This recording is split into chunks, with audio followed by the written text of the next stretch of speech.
Hello, it's the Lake King here, and today we're going to learn how to play out of action. This is just a basic overview. My goal is to get you familiar with all of the important systems in the game, but it is by no means an in-depth guide, as the game can be pretty complex with a lot of different strategies and tactics. With that being said, enjoy the video. We're going to start our journey here in the main menu. I'm on the playtest build for this video, so this section might look a little different in your game, but all the basics should be pretty similar. We're going to go over to this tab called Matrix. Here you'll find all of the unlocks in the game, including your augments, your weapons, your devices, shells, all that good stuff. By putting matrix points in the body, tech, or hardware sections, you can unlock the things in that skill tree along with their specific buffs. For example, here in hardware, if I put in over 25 points, I start to receive increased reserve ammo regeneration and increased explosive near damage range. These buffs scale up with the amount of points you put in, capped at 50% in the case of hardware. Over 50 points, you get a reduced loadout speed penalty, explosive resistance, and reduced device cooldowns. At 100 points, you get an additional weapon mod slot and stim charge. Each skill has their own buffs, and currently you can't max out all three, so you have to build them to fit your personal playstyle. For example, if you want to be a Giga Chaticus, bullet time user, and fight your battles in awesome slow motion, it would be a good idea to max out tech over here. If instead, you want to cosplay as a remarkably unintelligent Neanderthal and decide the main melee builds, maxing out body would be the way to go. Not that I'm endorsing that kind of behavior. Now note, I currently have everything unlocked in these skill trees, but you'll start off with only 25 points, and each row of a skill tree requires 5 points each to unlock. This system is planned to be reworked pretty soon, so I wouldn't worry about it that much. The current way you get more matrix points is by winning and scoring well in multiplayer rounds. Now once you put your points in, you can hop over here to the Loadouts tab. In here you'll find, big surprise, your loadouts. You have these 5 preset builds on top here, one for each shell. They're all definitely usable, but if you want to be your own person and you have the balls to make your own decisions instead of Daddy Doku making them for you, click on one of these custom loadout slots and start putting together the craziest builds you can imagine. Or just min-max all of the fun out of the video game. It's up to you. As they say in the legendary competitive FPS game, Minecraft, the only limit is your imagination and what you've unlocked in your skill tree. Now we'll get into the game and I'll show you what's going on. First off, here up at the top is your defense, and then underneath is your vitals. All kinds of things can affect these. All the shells have different values, and a lot of augments can affect your max defense / vitals or your regeneration. If you get hit with chemical or fire damage, you'll see this red bar, and then you will lose that part of your health until you die, or you're able to regenerate it with an augment or a special shell ability. Rhino is able to regenerate max defense by hitting people with their body, and Hydra can regenerate max vitals by simply existing. Pro tip, if you find yourself on fire, do a few rolls on the ground and you'll extinguish yourself pretty quickly. Also, chemical damage gives you the caustic effect, which makes you take damage from things that would normally heal you. Don't worry, it usually wears off pretty quickly. Note that if you're bleeding and you have the caustic effect, you will need to inject yourself with the stim and eat the caustic damage in order to stop bleeding out. Just like in real life, drugs solve all of your problems. If you have the bleed effect, which in this game you'll get from stubbing your toe too hard, your vitals will not regenerate and you will slowly bleed to death unless you use your stim or you have a relevant augment like Autodoc. Also, any debuffs that you're currently being subjected to will have their icons show up right below your vitals bar.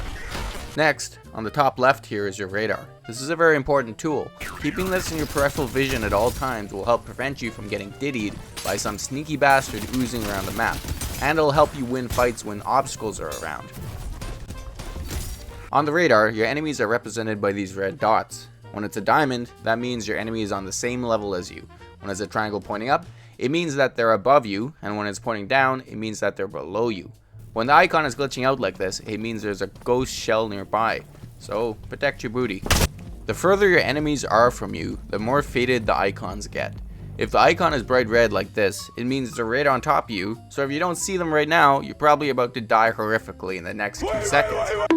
Your radar range is affected by a lot of different augments, and the range you're detected on other people's radar is affected by lots of different factors as well, including gunfire, movement, and of course, augments such as covert.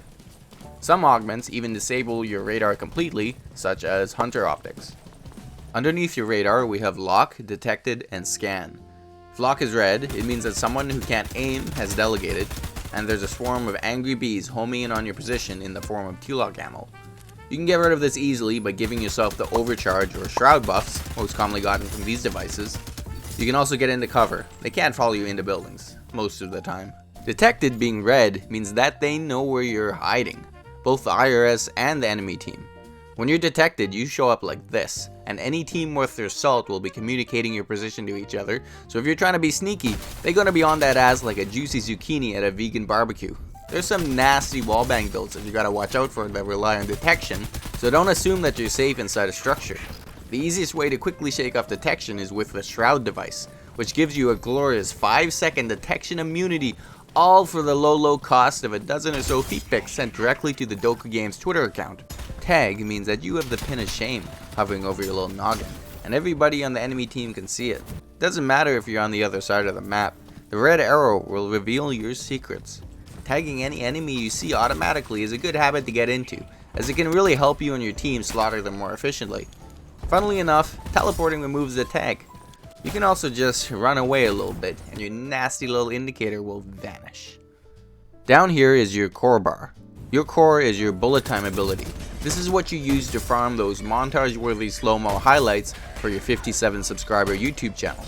It'll slow down the world in line of sight, and every shell has an ability that triggers on core activation, except for Bison, because Bison is a strong, independent, soulless cyber husk who don't need no fancy little gimmicks to clap some cyber cheeks.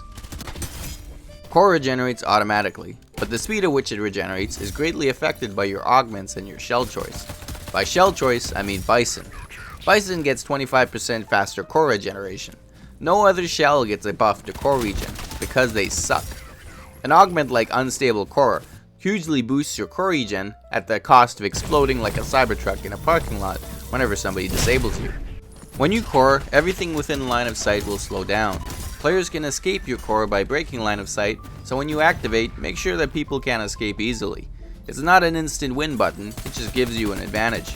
So if you don't use it in the right situation, you'll just get brutally exsanguinated and be forced to come to terms with the equal misfortunes of a brutal waste of your entire core charge and the immeasurable disappointment of your Discord kittens.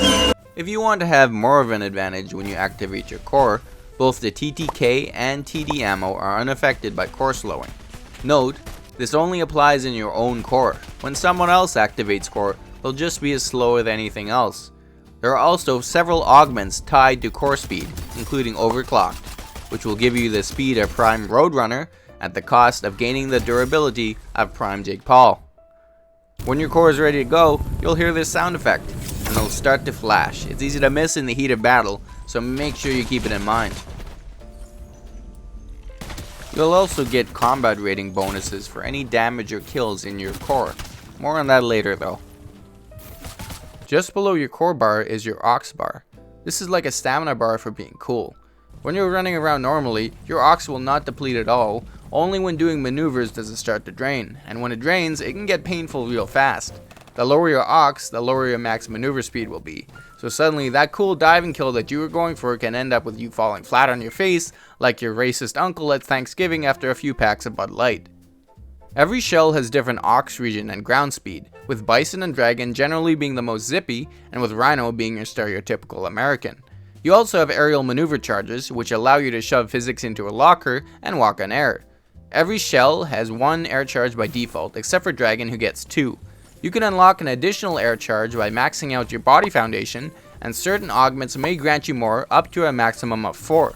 Side note, the snare debuff, most commonly gotten from heavy ammo, will slow your ass way down and drain your aux. So if you got a Dragon buzzing around being a little bastard, throw on some heavy ammo and teach that Icarus wannabe a lesson about flying too close to the sun. Also, Bison has a 50% snare resistance by default and is completely immune during core. Once again, Bison reigns supreme. Underneath your core bar you have your devices, Stim, Tag, and Scan. Devices are pretty self-explanatory, and Stim is your basic video game injection of magical healing fent. Note that default Stim kinda sucks ass, so I personally run at least one healing augment on most of my builds. I explained what Tag does earlier in the video, which moves us on to Scan. Scan is a big mechanic in this game. Usually, I have to browse some pretty shady websites in order to install wall hacks, but in this game you just get them for free. Just one small click of whatever button you have it bound to, and voila, I can see you now. Now before you go out scanning constantly like you're playing Subnautica, there are some things you need to be aware of. You can't shoot when you scan, your movement is pretty limited, and some things aren't picked up on scan like deep cloak ghosts and anybody with the shroud effect, so you can get caught by surprise. And if you do detect someone, they can see that they're being detected, so it can turn into a they know that you know that they know kind of situation. Scan is a powerful tool, but it needs to be used in conjunction with all the other tools in your Milwaukee Packout in order to be effective. One of my favorite things to do with scan is to find out where some clueless chimp is and then quick scope them through a wall, like this. The real fun part is talking shit to them afterwards in game chat. Lastly, we have our weapons down here on the right. Primary, secondary, and backup. The major thing to know here is that your ammo regenerates over time, and the rate at which it regenerates is affected by your hardware foundation points. Also, unless you're using default fists like some noob, your melee weapon will have a regular attack, a charged attack, a quick attack, and a left click ability, so make sure you play around a little and see what's going on. Now it's time for some basic movement and the knockdown mechanic. Movement is an integral part of this game, unless you're playing Rhino Shell, who literally gets a damage reduction buff proportional to how fat and slow they are, kind of like real life. I won't go over everything, just a few need to know movement mechanics. Some important movements to know are a forward dive, backward dive, and a sideways dive. All of these are done by tapping shift while moving in that direction. Another good one to know is dodge, which you can do by tapping control while moving to either side, and slide, which you can do by tapping control while moving forward. You can also attach to any wall that you jump on, provided that you're looking at it. From there, you can wall climb and wall run to your heart's content. Now, I'd recommend studying the movement system like you're an Asian child trying to bring honor to your ancestors, because how you move is directly linked to how well you score. Combat rating is out of action score system. The aim of the combat rating system is not just to reward you for getting kills, it's to reward you for getting kills in style. If you just walk around clicking heads like you're playing Valorant, you won't rack up that much combat rating, and you may lose to somebody with a lot fewer kills than you. Combat rating multipliers are the name of the game. You get CR multipliers for a number of actions, but the main thing to keep in mind is movement. If you get a kill while performing a maneuver, you'll get a CR bonus. Different movements have different CR multipliers. For example, if you kill someone while diving forward, you'll get much more combat rating than if you just stood still and beamed them. You can also stack certain CR bonuses such as long range, diving, rolling, core, objective, etc. For example, in this clip, this guy foolishly decides to follow me into a dark alley. You'd think people would have learned by now. I quickly knock him over with my immaculate aura and finish him off. I am rewarded with an additional 163 combat rating for my objective, diving, rolling, downed kill. This segues us right into knockdowns. Knockdowns can occur from a few different things, most commonly someone diving into you at speed, getting shoulder checked by a rhino, or a boosting dragon shell lightly brushing against your buttocks. If you're tired of getting bullied like you did in middle school, Rhino Shell has knockdown resistance. Resistance, however, does not mean immunity. You can ignore knockdowns entirely with their Armadillo augment. While you're knocked down, you're pretty much helpless until you can get back to your feet, which can feel pretty cheesy, but once you know everything that can knock you down, you start to recognize situations that may end up with you on your back with a sweaty man standing over top of you. Have you ever looked at a video game character and thought to yourself, what are they packing? How big is your Johnson? Just me? Okay. Luckily for me, in Out of Action, that question is answered. Canonically, your Nanowire is your shell schlong, and my goodness is that thing dexterous. Damn! You can use it to interact with objectives, pick up weapons off the ground, and manipulate devices. With Augmented Nanowire, you can pull yourself towards enemies like Teamu Spider-Man and disarm people in core and when they're knocked down. You can also take over enemy devices, which is hilarious.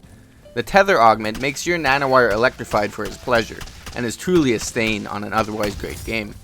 If you happen to run a build with the unholy combination of these two augments, I'd like you to know that nowhere is safe, and I will find you. If you ever die and you have no idea why, take a little gander at the death report. This will show you all of your opponent's equipment, their augments, their shell, and how they killed you. This is a great tool if you're fueled by spite and hatred like myself, because then you can immediately choose a counter build to ruin that guy's day and teabag his lifeless body. I know that this is going to be a problem for a lot of new players, so I'm going to make a quick PSA. Ghosts, what they are, where to find them, and how to kill them. Ghosts are these translucent little buggers. Common signs of a ghost infestation in your lobby include the following: these buzzing sounds, random footstep particles, and this weird ass thing on your radar. If you're experiencing any of these phenomena, it's time to take action before the infestation gets worse. Ghosts are generally very hard to see, and after a certain distance they become completely invisible to you. Spotting ghosts requires you to have constant vigilance. Ghosts love to sneak up behind you, because they're weaker than any other shell in head-to-head combat, so keep your head on a swivel. Ghosts emit a buzzing sound like somebody stuck a fork into a wall socket, and if you can hear it, chances are there's a ghost nearby. However, a lot of the time, the ghost is already in position and you're about to die horribly. The best way to make ghost players' lives difficult is with the Hunter Optics Augment. No ghost will be safe from you now, and the fact that Ghost has no defense when they're running around in cloak makes them easy pickings. TRG sights are also good against ghosts, having a similar effect as Hunter Optics. Note, however, ghosts get deep cloak if they sit in one spot for a while, completely hiding them from targeting optics, and good ghost players will make use of Shroud in order to attack. This is where devices come in handy. Dead Zone is a great anti-ghost weapon, Firecracker is as well, as ghosts become much more visible when they're on fire. And of course, Tempest is good against any shell. If you're at the end of your rope and all out of options, the last thing to try is begging Doku for a ghost nerf on the Steam discussions. I'm not going to go too far into game modes in this video, mostly because, as of this recording, there are no finished game modes currently implemented. As of right now, there are 2 work-in-progress game modes. Breach, where the Onryo team tries to leak the unredacted Epstein files on terminals scattered across the map, and the Feds, Jinsec, tries to stop them. And Intel, where both teams try to hold on / stand near a bag as long as possible. There's also an FFA version of Intel, wherein a few sweaty nerds hump the bag like it's a life-size anime body pillow, while everyone else forgets about the objective completely. The best part about Intel modes is that you can knock people down when you throw the objective at them with enough speed, which you can then clip and post online to assert dominance over that person in the future. It's always worth playing the objective rather than just looking for kills, as the objective gives you lots of free combat rating to feed your desperate need for external validation through the global leaderboard. Congratulations on making it through the video. If it helped you at all, please leave a like and subscribe to the channel. Or don't, I wouldn't want you to strain yourself.